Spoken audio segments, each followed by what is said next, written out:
before all this came about. Like everybody is scheming. Yeah, everybody. You are learning our worth, and y'all are scared. So scared that the last thing y'all could do is put in law. On mute, but I was holding still because my face always tells a whole story, so I was trying to act like I was frozen, but I'm really not. It's okay. So yes.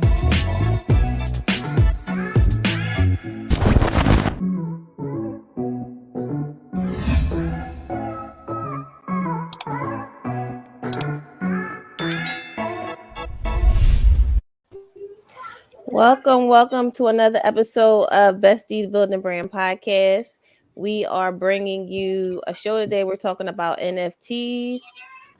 We have myself, Alter Ego. We have Miss Crystal, the Connector, and we have our special guest, Mr. Block Wall Street himself. He's going to talk to us about NFTs, get some of those questions answered, and just have a great conversation. So before we jump into the topic, just tell us a little bit about yourself and your business, and then you can just jump right into your presentation. Then we'll get into the questions. All right. I'm sorry. I'm trying to just get my camera straightened out real quick. It kind of slipped real quick. Sorry about that. Nope, let me just straighten this out real quick. But while I'm straightening it out, I go by Risk It Paid, actually, in the crypto community. And my business is called Black Wall Street. My name is Joel Bonas, and I don't know how to get this camera fixed, man. But yeah, so I've been trading for about 3.5 years maybe into cryptos and to stock market. And since this boom with these NFTs earlier between I guess this year and last year, it really interested me is to be another, I guess, reliable source of income or valid source of income. That being that it's new and it's revolutionary, that I feel like, especially for lower income communities, this is something that people should look into and start kind of like looking into it and figuring out where they can fit into this whole scheme of NFTs and different projects that they have going on, because there's a lot that the average person could get involved in as well, that they just don't think that they have anything to do with this. You know what I'm saying? Like, a lot of people feel like NFTs is art. A lot of people feel that NFTs are just these pictures that have no real meaning to them, but it's actually deeper than just artwork. You know what I'm saying? So I'm just here today to kind of spread this news, and hopefully people take the information and can find some use out of it. You know what I mean? If not, you know what I'm saying, pass it on to somebody else if you can't use it. Yeah, people are definitely curious. Yeah, I thought NFTs were just art too at one point. So yeah. People are definitely curious, especially. Well, I'm sorry. No, go ahead. No, I was saying that people are definitely curious. I think what happened in for me, when people started talking about NFTs, when this 13-year-old girl sold her NFT for $8,000. Right. So then everybody was jumping on NFT. Well, what is that? Oh my goodness, I need to know more. All right. So as far as the NFT community goes, first part of the NFT community is getting involved in cryptocurrency, getting involved in the blockchain, learning what the blockchain has to offer, and just learning how to navigate the blockchain. After you learn about the blockchain, then NFTs and cryptocurrency, all that follows right in order with that. As far as the start of NFTs actually is nothing new. NFT has been around since like 2014, right? It's just blowing up now that we're hearing about it because of COVID and all this time that people had time to sit in the house and actually be on the computer and on the internet. So this is where we're at now with NFTs. NFTs are non-fungible tokens. An NFT is more or less a tokenized asset of a real world product, right? So let's say I want to own what can we own right now? A pair of sneakers. Say I wanted this special pair of sneakers and I couldn't get my hands on it through the stores. Maybe I could buy this NFT prior to the sneaker releasing that guarantees me I will own this product when it comes out. Somebody's saying something in the chat. I'm sorry. But yeah, so basically you have a product that's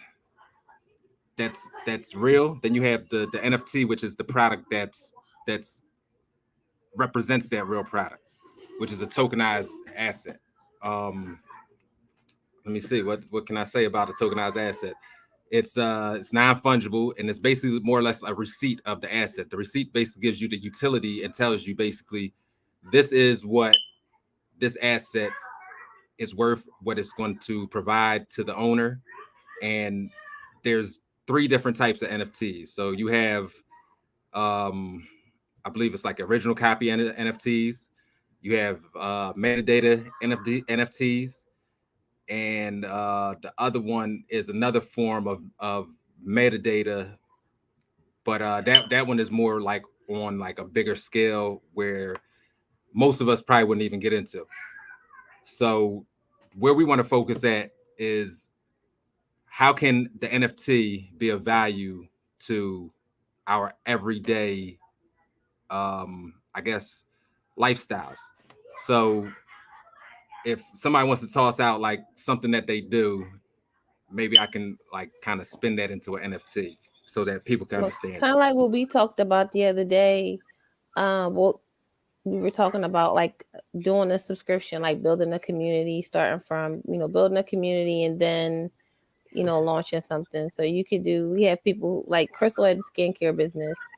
So you were kind of talking about like the subscription boxes, how you could use that. It doesn't necessarily have to be art, it could be anything. So none of this, right. None of this has to be art. We can take these subscription boxes, or we can take like our products, and we can say, I want to have products for my community of people that are used to coming to me, used to following me, used to supporting me. I want to have a special thing for them. So you could put out your products in a package deal, and if I don't know if you're creating these products or if you're just purchasing them and then packaging them, but if say you're the creator of the product, you can say to these people that they'll get these products ahead of everybody else.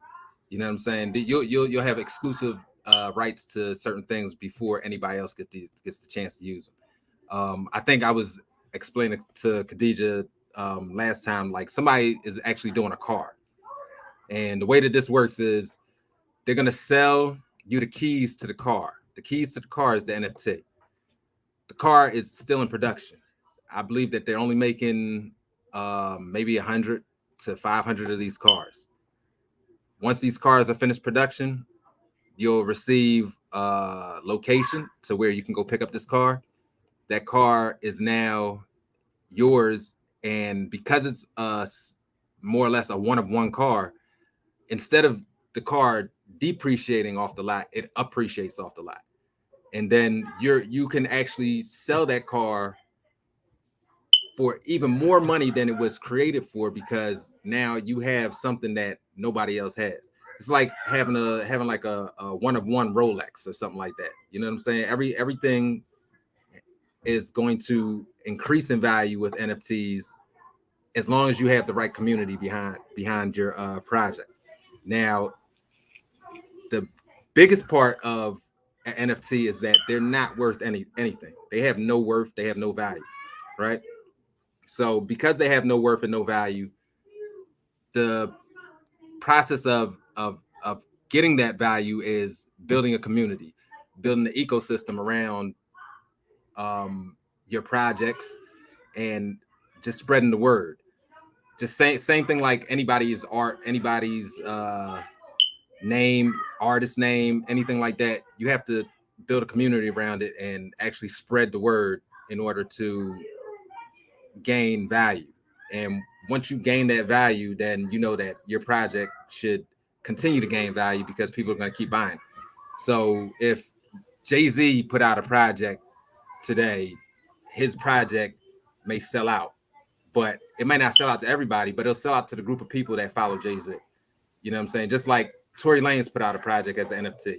He sold one of his albums as an NFT, and when he sold that album as an NFT, that album sold in, I believe, like 3 minutes.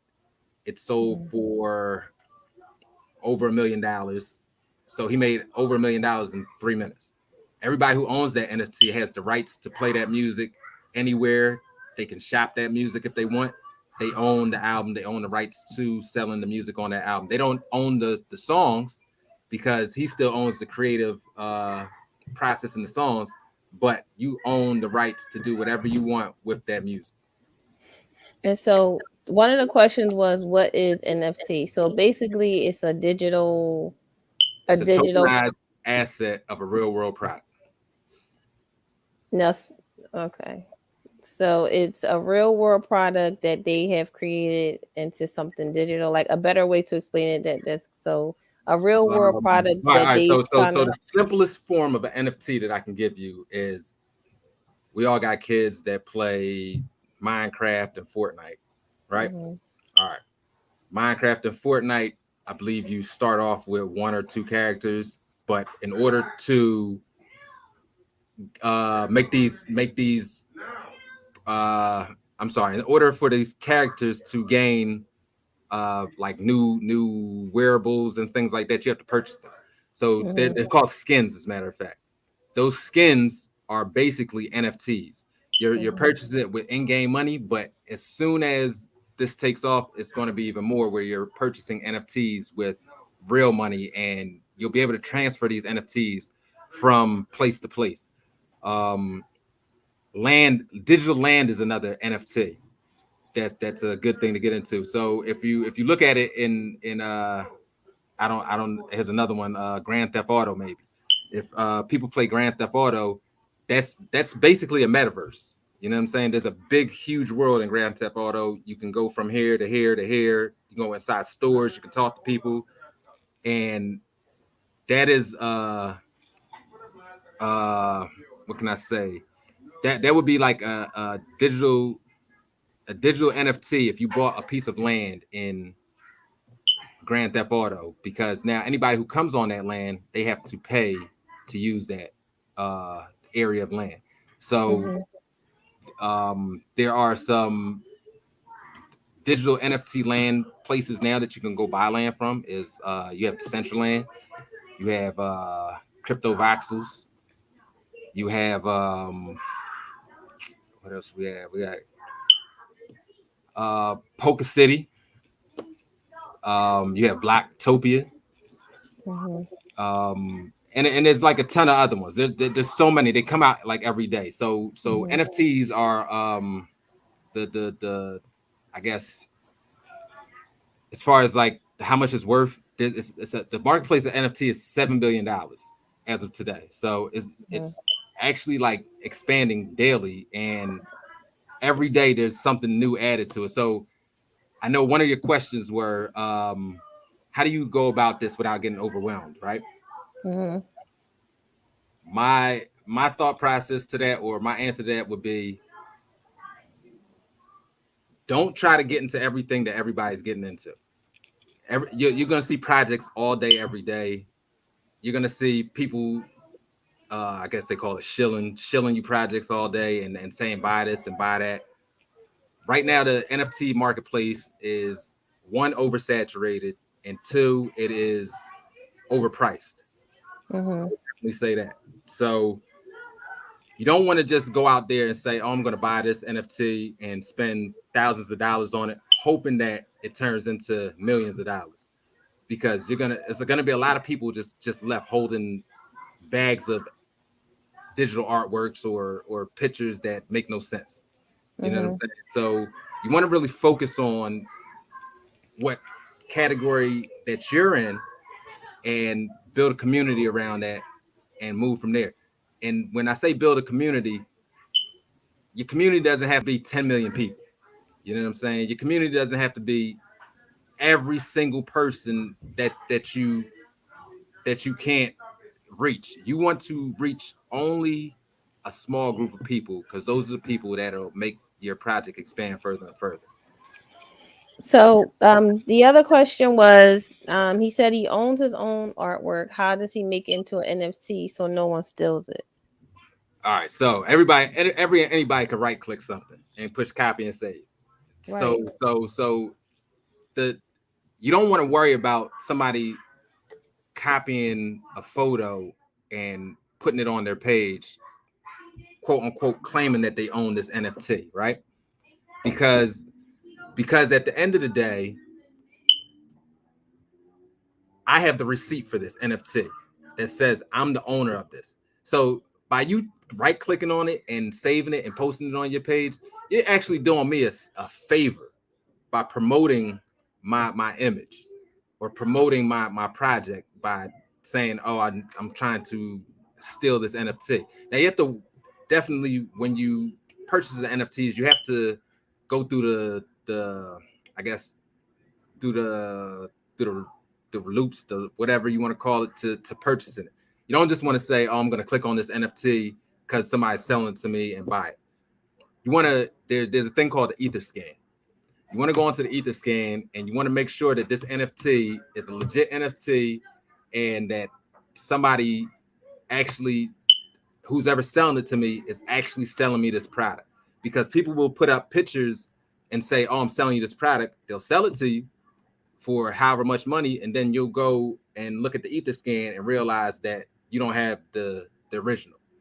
And you So actually get that picture also. So like you buy, like the girl who sold the young girl who sold the artwork for $8 million or whatever, right. she then had to produce the actual picture and send to the person that purchased it, or it's just I No. own this on So in the so metaverse.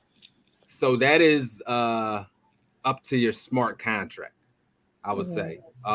Whatever you put in that receipt or in that contract, that's what says this is what I'm going to give you for what you gave me. So Mhm. if she says, I'll give you this digital artwork, but you can't have my original piece.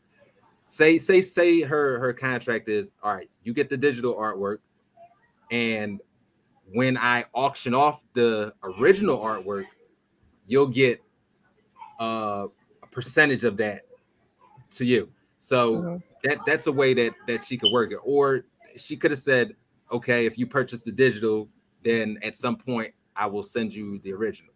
Mhm. But within a contract, there's, especially within art, there's usually two parts to the contract. Like I say, there's a part where you get the NFT, and then there's a part if you sell it, or if I sell it, you will get a residual from my sale. Mhm. So if and it doesn't matter how much I sell it for, you will get a percentage of that. So if you sold it to me for $5 and I go around and turn around and I can sell it back to somebody else for $500, you will get 10% of $500 and not 10% of $5.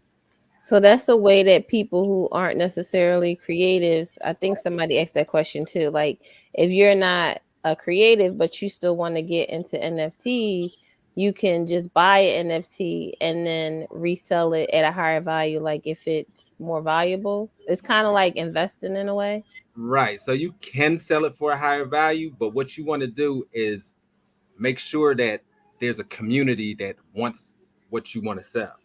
You don't want to just, like I said, you don't want to just go out there and pick random NFTs and buy stuff that's, oh, I think this will do good. You want to actually research and find out who's behind it. You want to find out the artist. You want to find out the marketing team. You want to find out if they have a Discord, and how big is their community. You want to find out if they have a Twitter page and how big is that community.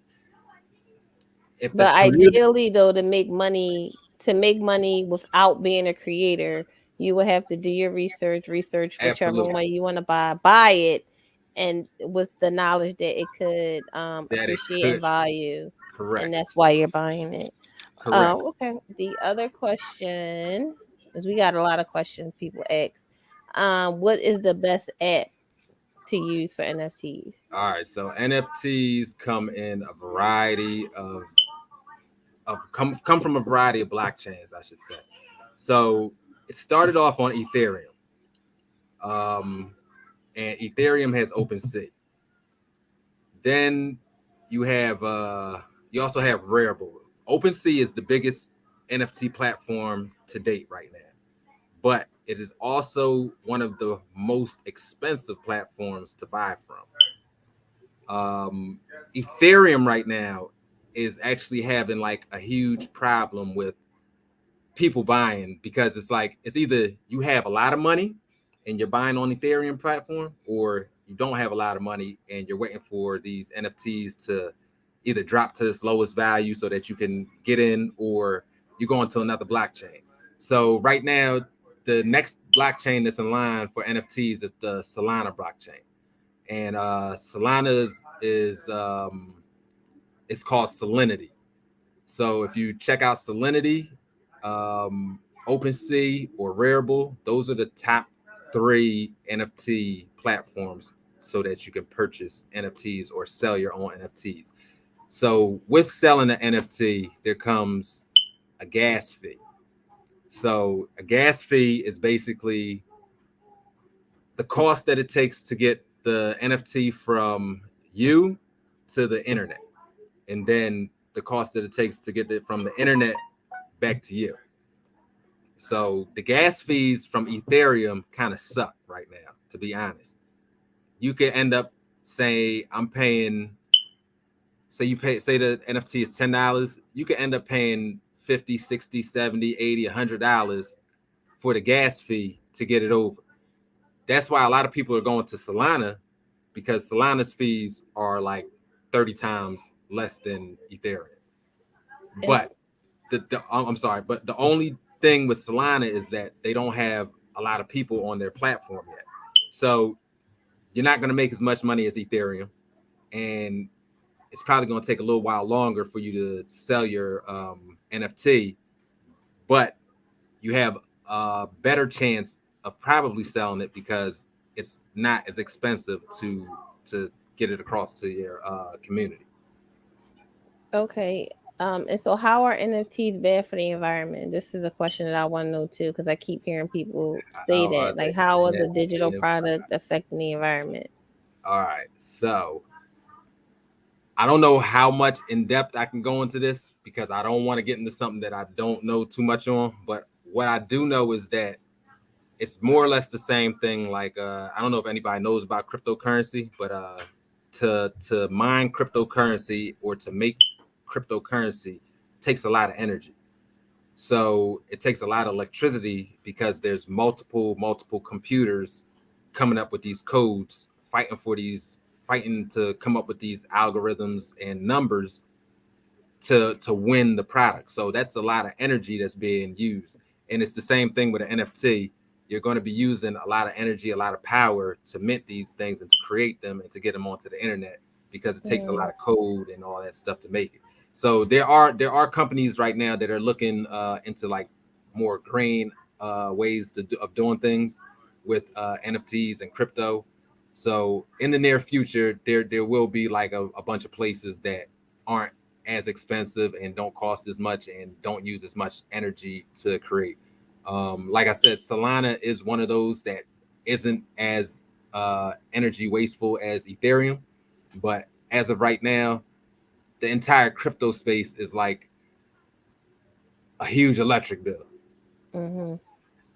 Are they still doing actual coins for like the Bitcoins? Oh, absolutely. That's kind of off. I didn't Absolutely. know if they were actually still producing actual like a physical coin. A Bitcoin. I have Bitcoins. Like an actual physical coin? No, Yeah, I thought they stopped doing that because I know at one point people, like Crystal said, you were actually getting actual coins, right? Like, nah, well, you might get like a representation of something fake, but it's they're not. Everything Bitcoin, anything crypto is all digital. It's all digital assets, digital currency. Nothing that we can actually hold in our hands and play with. everything is all digital. That goes into your digital wallet. As far as NFTs goes, you need a wallet to purchase NFTs. So you need to either get a MetaMask or a Trust wallet. And once you set those up, which is a whole another video, then you'll be able to purchase NFTs from OpenSea, Rarible, Salinity. I think XRP has one. I can't remember the name of it off top, but yeah, there's just a ton of them right now. So so you have to get a wallet. Correct. And then you have to use one of those platforms to purchase your NFT. Now that's to purchase art NFT. You know what I'm saying? So like I said, NFTs don't have to be art. So you have you got digital land. So you got One Earth is a place where you can buy actual land from the world. So now this is kind of crazy, and I don't know what they're gonna do with it at some point. But if you go on to One Earth, you can search the entire globe, and you'll see that there's people purchasing like plots of areas on One Earth. I know earlier on the year I went on to One Earth and Philadelphia was still available. Philadelphia is gone now. Dubai is like all purchased up right now. So and I remember when I was on there, pieces of land were like 25 cents, $1 something. Like there's probably nothing under like $2,000 right now. So early adoption is the best. And when people really talk about getting into something before it actually blows up, the best time to get into something is when everybody else is like, what is this? What's going on with this? Just take the time to go do a little bit of research and say, okay, this looks maybe lucrative, kind of lucrative, looks lucrative. Let me just put $20 into it. Because there's people who put $250 up earlier this year who are up hundreds of thousands of dollars right now. You know what I'm saying? So it's a lot of potential money to make, but it also requires people to take the time to research and do their own due diligence. Instead of, I watch people all the time sit on like Facebook and see stuff about coins or anything like that, and they just straight buy into these coins, and then the next post you see is, I lost all my money. What happened? That's because you're following instead of doing your own research. How do you suggest people research? Like, where do you start with something like that? First, you want to start just finding out what an NFT is. Look up, go on to Google, look up what is an NFT. You're gonna find multiple sites on what an NFT is. After you figure out what the NFT is, then you break off into what you want to do with an NFT or the type of things that interest you in NFTs. So again, not just art. We have jewelry, we have watches, we have people are doing culinary things with it. People are doing real estate with it. There's mortgages with it. I know there's a company right now that's running mortgages with it, where if you are about to get foreclosed on your house, they will give you an NFT that is worth half the amount of your house. You could cash this NFT in and lose your house, or you can cash this NFT in, go use it to make the money that you need to pay back your house, and pay back your house, and you keep a portion of that NFT and they get the rest of it back. So it's people out here who actually are changing the game with this whole NFT thing, but everybody's so focused on the art part because they hear about these stupid pictures making millions of dollars. Mm-hmm. Crystal, I know she was saying she downloaded OpenSea, so I'm sure she has a bunch of questions about it.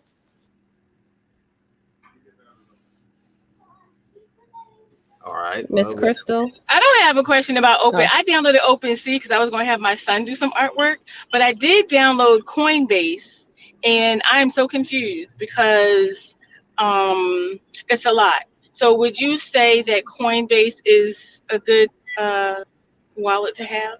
I guess Coinbase is a good start. So one thing about cryptocurrency is there's a pre-market. I'll call it a pre-market, and I'll call it the market that we see. If you research these coins and projects ahead of time, you'll be able to get into the coin before they hit the exchange. You want to get onto a coin before it hits the exchange, because when it hits the exchange, excuse me, give me 1 second. So, Chris, you was thinking about putting Tyler's artwork up there? You talking, Crystal? You on mute? Hell, I'm back. I'm sorry. Oh, you back? I'm Okay. sorry. So I had somebody ask a question, but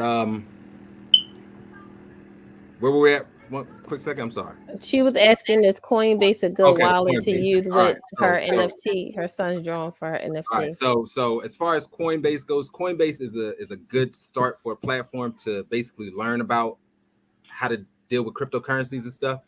But you really want to start off with MetaMask and Trust Wallet. That is where you really purchase these coins at ahead of time. This is where you see people saying, "Oh, I just made $20 million off of a coin," because they purchased the coin before it hits the exchange. When the coin hits the exchange, that's when we are buying it, or the retailers, or anybody who doesn't know. That's when we start buying in all crazy, like, "Oh, there's a new coin out, boom, boom, boom." But the people who bought into it early, they were waiting for everybody to start buying into it, because that's when they get to sell it. So as I buy it at first, it might be 25, 30 cents, 50 cents when I'm buying it, and I might buy X amount of it. But then when everybody else starts buying it, the price shoots up to $2, $3.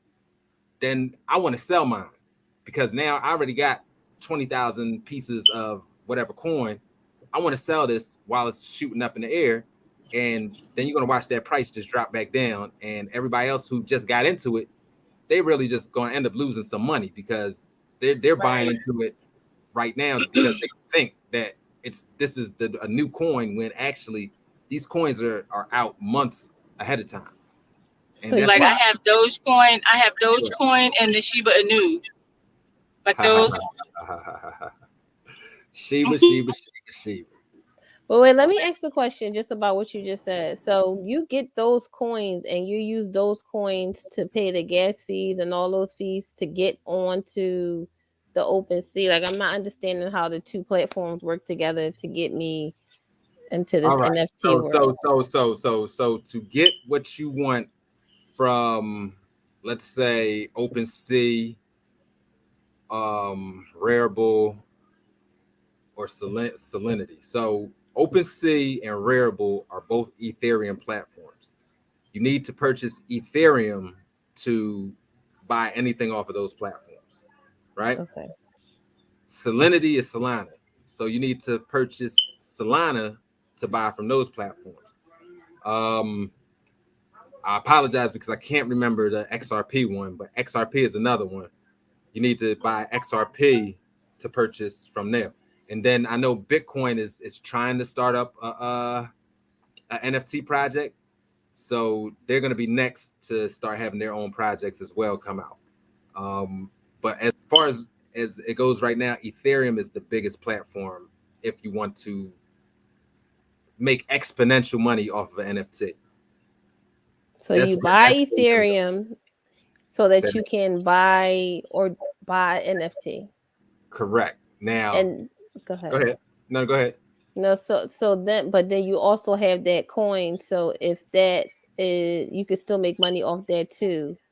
Correct. Well. So the crypto market is forever moving. It's nonstop. So your money could go up today, it could be down tomorrow, it could be up another day, it could be down tomorrow.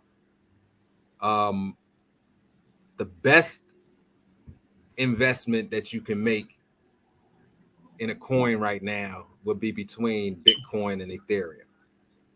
The next best would be XRP. After that, you got all these little altcoins in between them.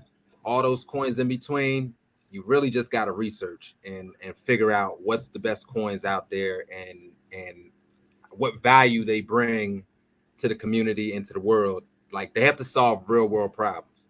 When they solve these real world problems, you know that these coins are going to last. Not to deter off of NFTs for a second, but just since we tapped on these coins real quick, XRP is a coin that I believe will be probably bigger than Ethereum at some point. XRP used to be the number 3 token. It dropped down because it got into a lawsuit. After this lawsuit is cleared, come February or March, XRP is one of the most widely adopted tokens by the business community and corporate community. The reason it's adopted so much is because it the reason it has been adopted is because the transaction speed with it is in seconds. It's faster than Western Union. It's faster than anything that you can name right now. If you had a wallet right now, I could send you a transaction of XRP. You'll receive it in like 3 seconds. So that's why businesses want to use it, because they're able to get their money, no middleman, no anybody else, just straight. I get my money, nobody else.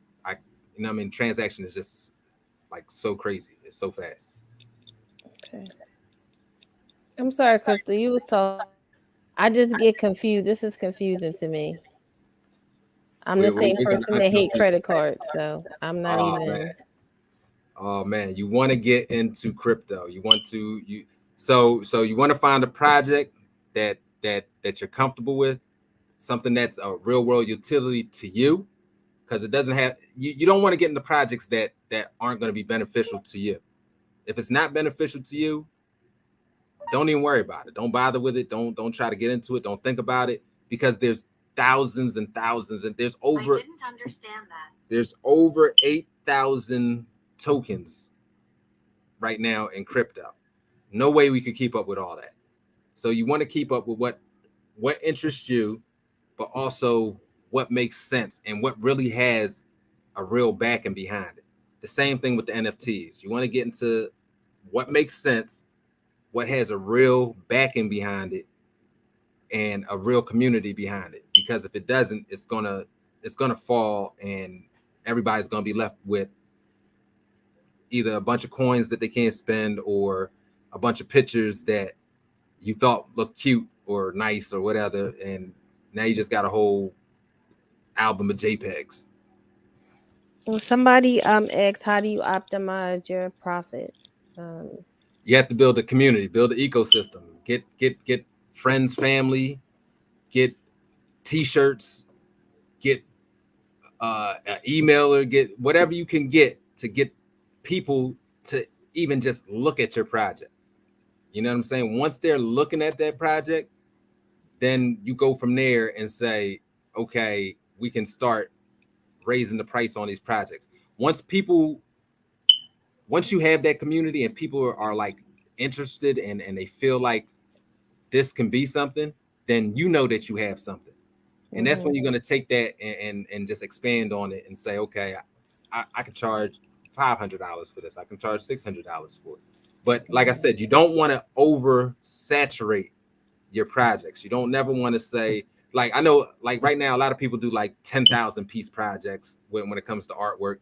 There's other people who do one-of-one arts.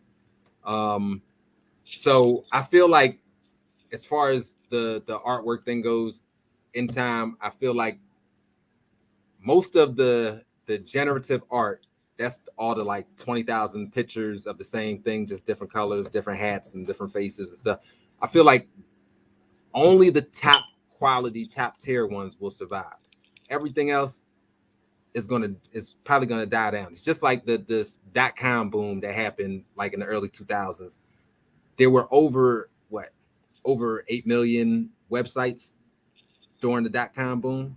They're like all gone now. You know what I'm saying? Only the strong survive. So you want to make sure, like I said, you want to just make sure that whatever you're doing and whoever you're following is somebody or a group of people that have a following already. You know what I'm saying? You just got to put that workout behind it and once you had the support, I believe more people keep following you and support. And if you keep putting that quality, they'll follow you and support you. And if you keep your word, that is one of the biggest things in the NFT community, is to keep your word. People come up with these projects and sell you the world behind it. Oh, you're going to get to meet X, Y, and Z. We're going to take you here. We're going to do this. We're going to do that. And they don't fulfill their promises. So you want to deal with people that are going to keep their word. And then a lot of these projects, I know there was a project, I can't remember what it's called, but it was something like Sea Turtles or something like that. It was a generative art project, and their project was mainly about cleaning up oceans. So already there's a theme behind that project that brought more people into the project. So and I want to do a project that's based on giving money to charities to clean up the ocean and stuff. Now you have people that don't know your project but are interested in cleaning up the ocean joining into your project because they're like, oh, this person is into the same things that I'm into.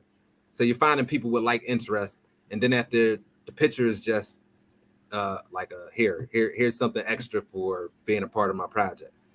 But with that, I know like if you get like one of the most rarest sea turtles, then I believe it's like 100 rare sea turtles or something like that out of 10,000. People who collected those 100 people are getting flown out to Hawaii for free to help do a beach cleanup.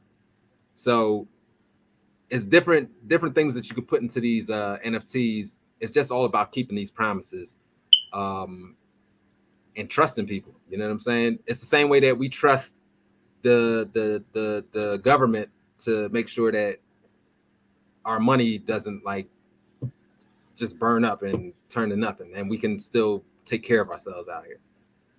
Can you talk about that group that you were telling me about? But it's the NFT, like they meet up and then they like have parties or something like that. Okay, the Board Yacht Ape Club. So the Board Yacht Ape Club is like one of the biggest NFT groups out, and it's an exclusive club. I believe, like, I'm not for certain, but I believe like the first one sold for like a couple $1,000s.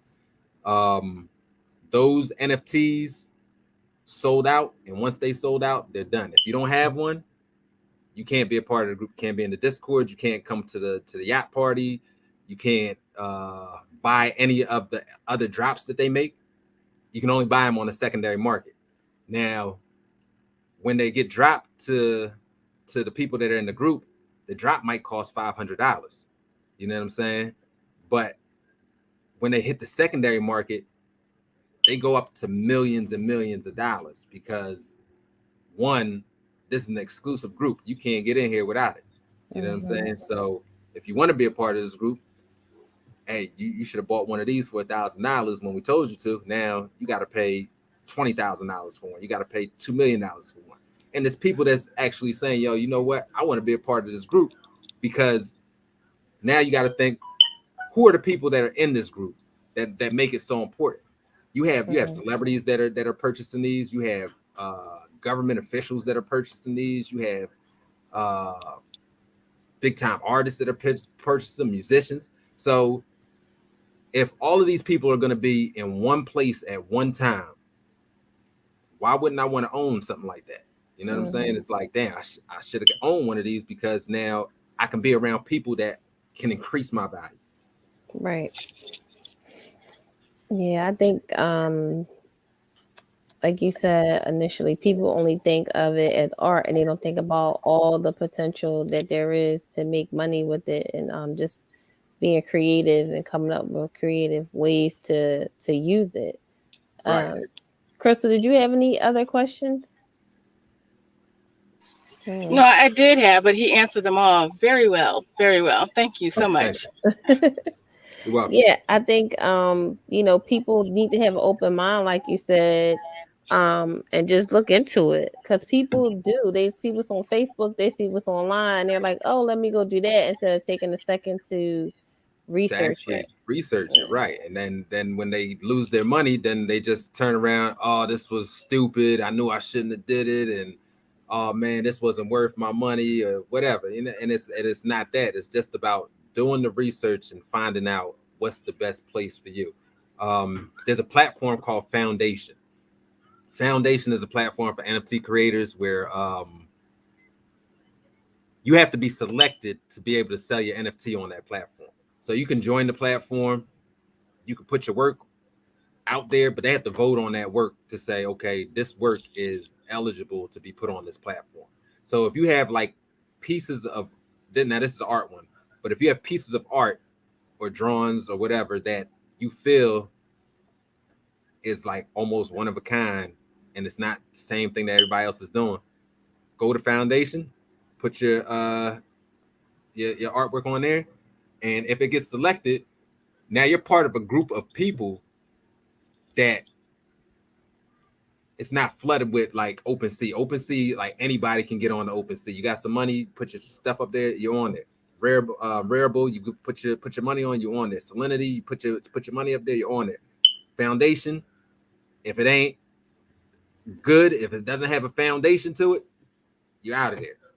Mm-hmm. You know what I'm saying? And then that's where you're gonna find people like, okay, you're gonna more or less get more people that find your artwork on like smaller sites like Foundation rather than bigger sites like OpenSea and Salinity, because or Rarible, because now these people, when you go on OpenSea, I don't know if you ever been on there before, but it's crazy.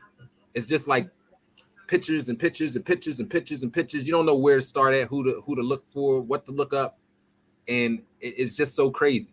Another place, if you're not the creator and you just want to be the investor or you want to be the person to try your hand at it to see if you can make some money, there's a thing called the NFT Calendar. If you go to the NFT Calendar, it's nftcalendar.io.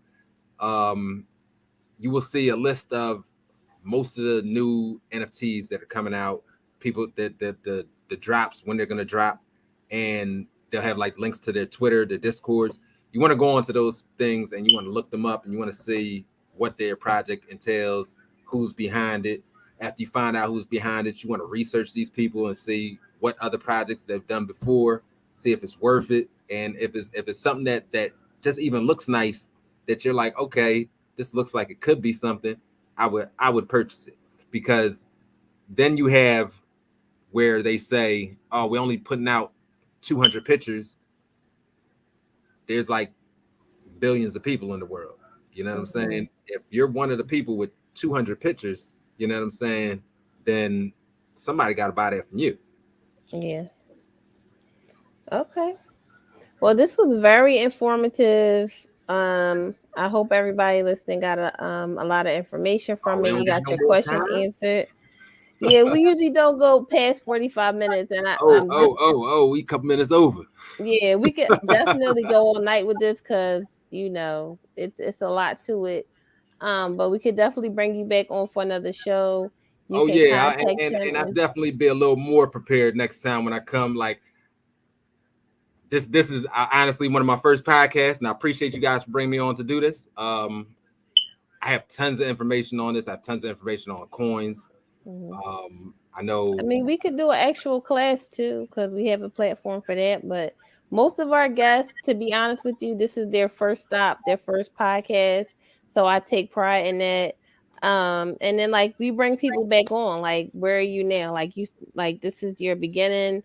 And then this time, next year, even 6 months from now, you might be a millionaire. You be on here like, listen, I told y'all in Right, December to do X, Y, and Z. You should have jumped on it. right. But tell the people where they can find you if they have any questions. Tell them about Black Wall Street and what you're trying to do with that. All right. So Black Wall Street is more or less a platform that I created. Black standing for blockchain, and Wall Street is basically trying to take the mentality of Wall Street and investing and bringing it to the blockchain and teaching people how to invest in the blockchain. But then it's also a double entendre, and this has nothing to do with any listeners that aren't of the African American race. But I really have like a strong want to help my people learn something that they normally wouldn't have the chance to learn. Um, where I grew up, we didn't really have financial training or education. And I just really want to give that back to my people and anybody else who wants to learn this. Um, so that's basically what Black Wall Street is. It's about getting people off of the blocks, out of the street, bringing them to the blockchain, and introducing them to the Wall Street style of thinking.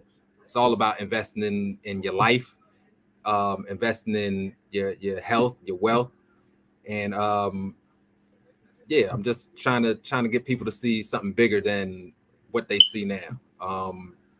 You can find me on Twitter at Black Wall Street, which is at BLOCKWALST. I'm on Twitter at Black Dash Wall Street. That's the full word, Black Dash Wall Street. If you guys have any questions, I have a text line. It's 856-754-5050. That line is open all the time. Ask me any questions there all the time. I also run a class. If anybody's interested in the class, you can hit me on my email, which is blackwallstreet1@gmail.com. Or you can hit me on that text line or on Twitter or Facebook, and we can get you started. You know what I'm saying? I just want everybody out here to win. We work hard to do what we normally, I guess, don't really want to do. We work hard on everybody else's life. You know what I'm saying? We work hard going to work for somebody else. You know what I'm saying? Mm-hmm. Like, it's time for us to start working on our own lives and working on things that we want to do and things that we love to do, because that's really what's going to make you the money out here. You know what I'm saying? You're putting money in everybody else's pocket when you go to work at McDonald's, Burger King, Walmart, corporate building, wherever you work at. These people are making millions of dollars off of what you do, and then they give you a check for not even 5%, 3% of that. So, you know what I'm saying? It's about taking control of what you have in front of you and using all these resources. Remember that this internet thing, these cell phones that we carry around, this is information at our disposal. So if I want to sit there and play video games and text all day and be on Facebook all day, you're missing the point of having this in your hand. You know what I'm saying? Like, that don't make no sense. Use it to expand and to grow. Don't just use it as a tool for play. Yep. And we appreciate you. Make sure you check them out on Facebook, Block-Wall Street, and Twitter at Block Wall Street ST. And you can also send them a text message, 856-754-5050. Make sure you get your melanated skincare, Go Beautiful with 2 L's. And make sure you check us out at bestiesmedia.com for all your media needs. We are a women-led, Black-owned media company, Right on. Grassroots starting up. So make sure you check us out and support us. If you have any questions, you can reach us at that website as well. Thank you for joining. Have a good evening. Peace.